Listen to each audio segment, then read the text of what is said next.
To this how Facebook helped break an entire country decision. This is Kutu Palang, the largest refugee camp in the world. There's nearly 1 million people here. It's located here at the southern tip of Bangladesh, near a place called Cox's Bazar. The people here are mostly Rohingya Muslims, a people who Is it like in Myanmar or now something? have no country. That's because in 2017, the military and citizens in their homeland Myanmar forced them out in a brutal ethnic cleansing that left thousands dead, their homes and villages burned to the ground. So let me tell you their story, how they ended up here. And hopefully you'll understand why this video is a fundraiser for these people, to try to lighten their Yeah, burden. that's cool. Myanmar is no stranger to conflict between its many ethnic groups. But the violence that caused the Rohingya to flee their homes, that forced 1 million people into this refugee camp, was different. It was violence that was fueled by hateful messages and disinformation, inflammatory fake stories spread by Buddhist nationalists and extremists, and even the military of Myanmar. And using actual social media to spread hatred.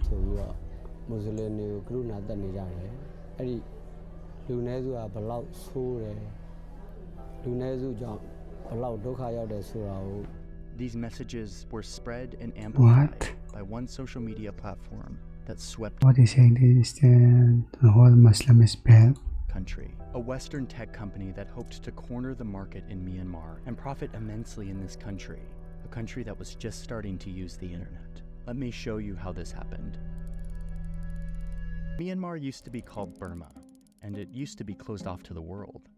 For decades, it was ruled by military dictators who kept the country closed and poor and oppressed. The military dictators belonged to the Burmese Buddhist majority and had a particular fixation on marginalizing the Muslim minority called the Rohingya. Over the years, they stripped the Rohingya of their rights, not letting them move around the country.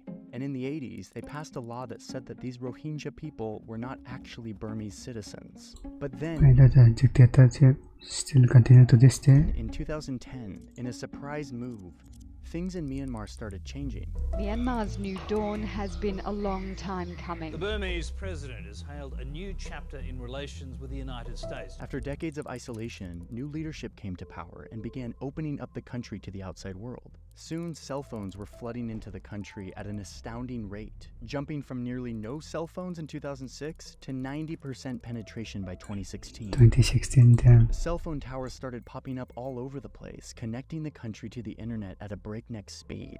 That internet adoption rate explodes from 0.5% to 40%.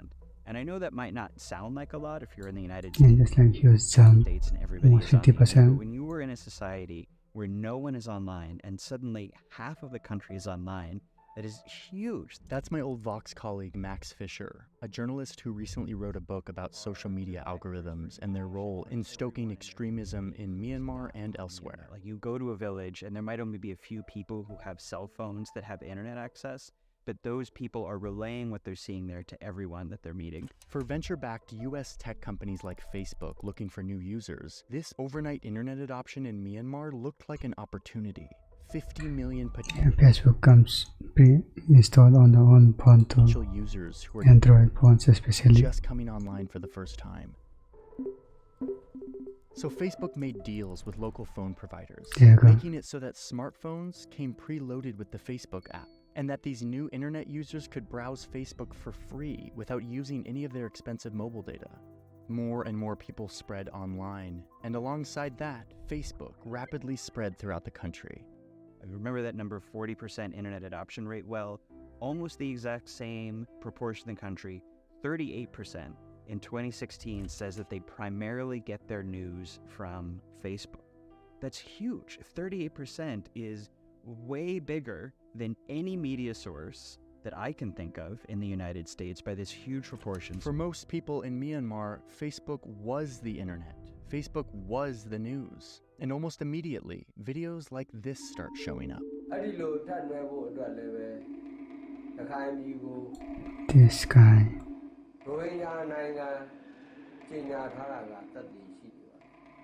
This is Ashin Wiratu, a Buddhist monk who is the leader of the 969 movement. It's an extremist movement that focuses on the Rohingya.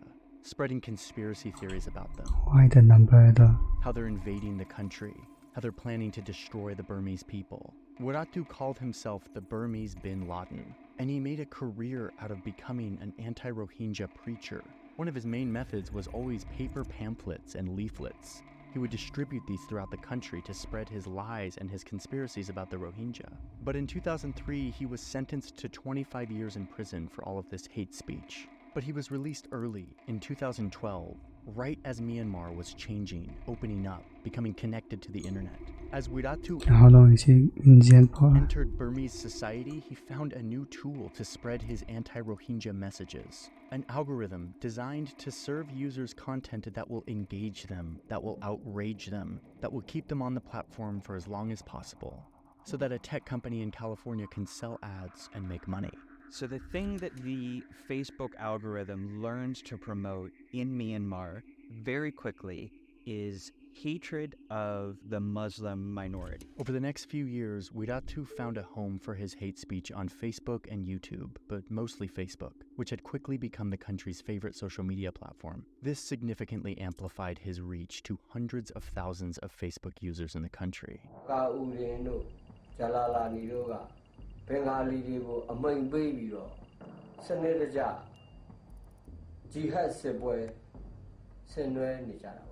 And he was just one of many spreading lies and conspiracies about the Rohingya.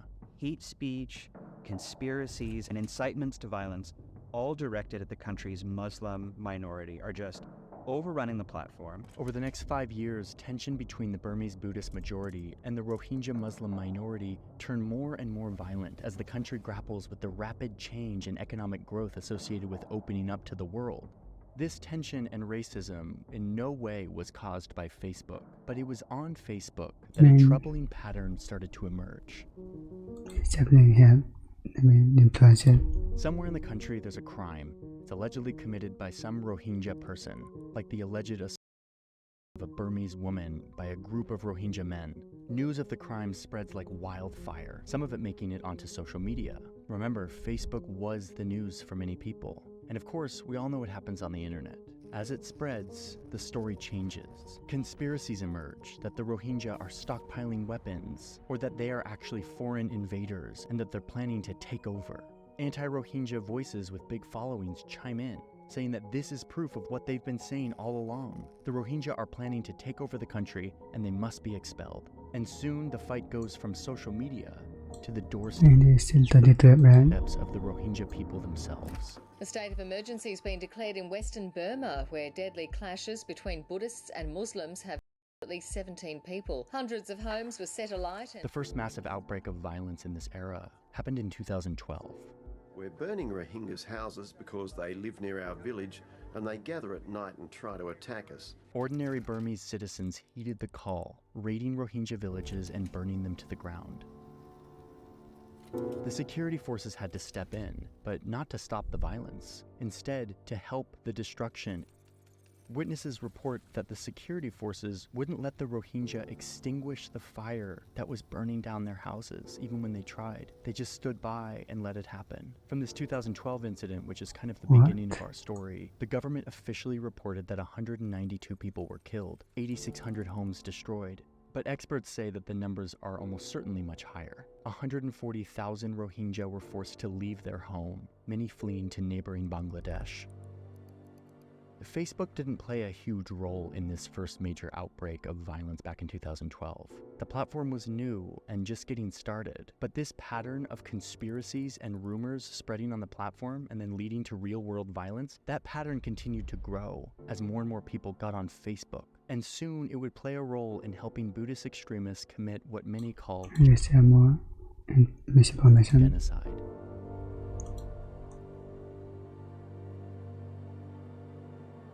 So where's Facebook the company in all of this? There was this journalist and digital researcher. Ella Callan was in Myanmar conducting research on a Stanford fellowship, looking into hate speech online, and she's seen this pattern emerge. She's so alarmed, she flies all the way back to Silicon Valley to meet with people at Facebook to say, hey, this is really dangerous, it's really bad. It turns out she learns in that meeting for these languages. that Facebook has exactly one moderator who speaks Burmese, which is one of the many languages spoken in Myanmar, which basically means Only it's one. entirely ungoverned. Callan attempts to sound the alarm. She's warning them in this meeting with Facebook executives, this is really dangerous. What you are doing is really destabilizing for this country at a really fragile and really tenuous moment. And they basically do nothing. And this happens over and over again in the 4 years between when Facebook arrives in Myanmar and when the genocide starts.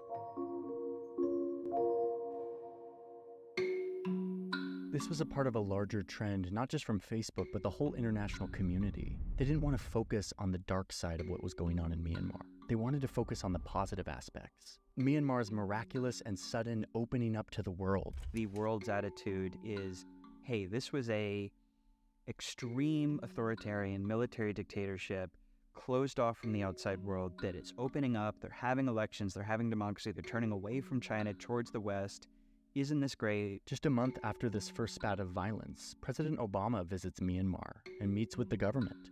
Foreign companies continue to invest in the economy of Myanmar, and Facebook's presence as a key source of Dangerously becoming democracy. information continues to spread.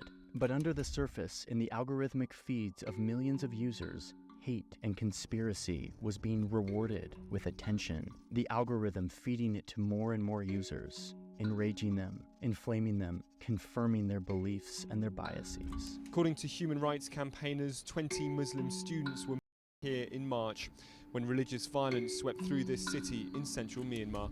Wiratu's audience kept growing into the hundreds of thousands.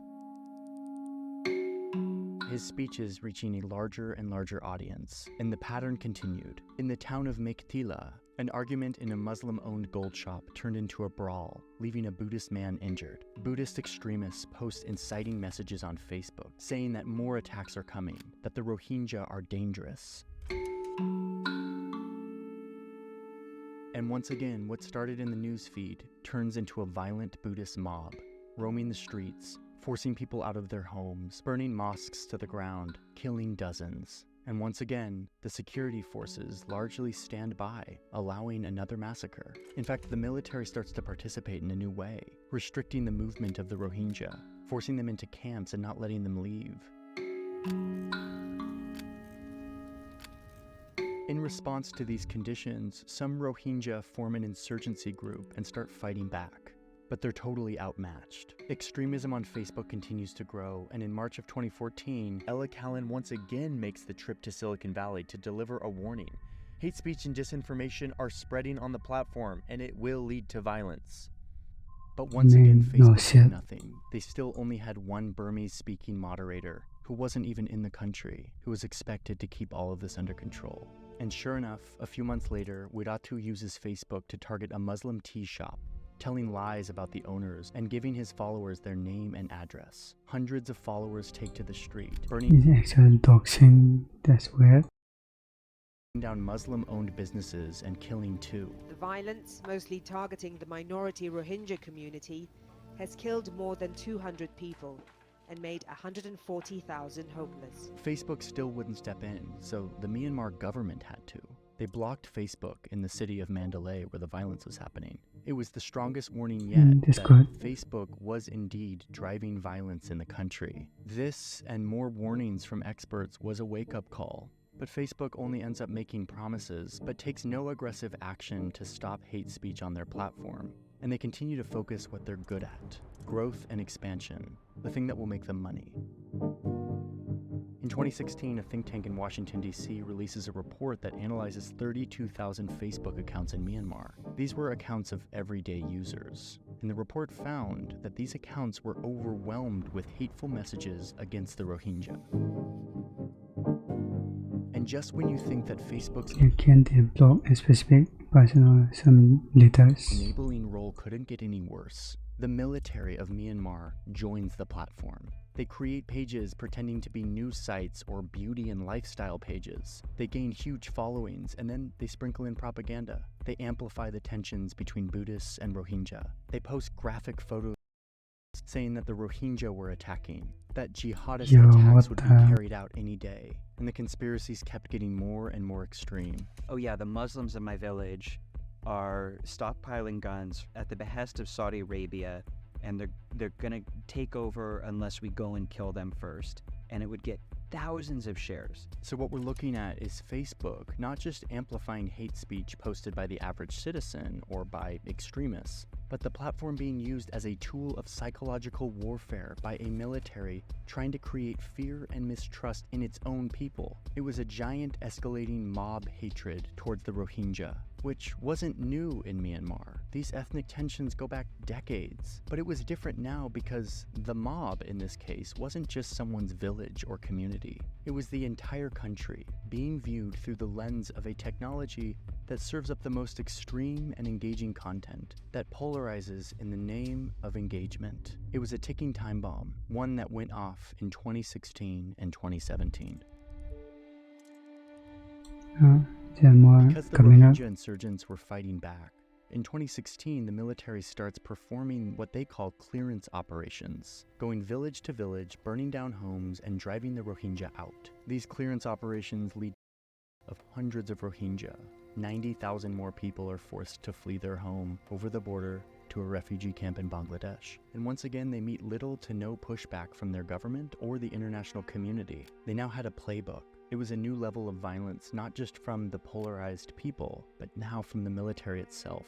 Seeing this violence break out, in early 2017, David Madden, who ran a tech startup in Myanmar, traveled to Facebook headquarters to give them a final warning that their platform is spreading hate and that the situation in Myanmar is getting really bad. This was his second time delivering such a warning, but like all the others before him, he was ignored. A few months later, it's the summer of 2017, and Waratu is at it again, visiting Rakhine State where the Rohingya live, delivering one of his signature hateful sermons, which is being amplified by local media and, of course, his following on Facebook. The next month, Rohingya insurgents launch another attack on security forces in Rakhine State. The attacks lead to 12 security personnel deaths.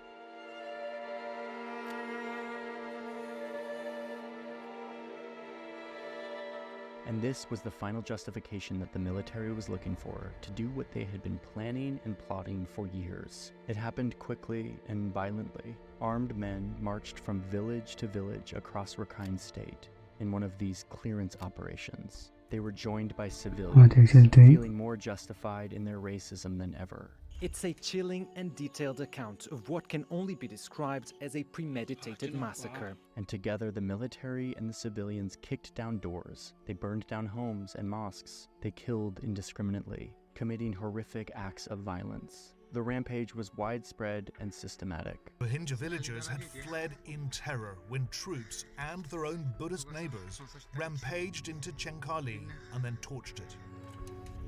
Hundreds of villages burned to the ground. This geodata, obtained through satellite imagery, shows the areas that were burned and destroyed by this extermination campaign. And it helps us see just how widespread this was. It was swift and violent, it was systematic, and it was an effort led out by the military and joined by local people who had been radicalized for years by anti-Rohingya propaganda.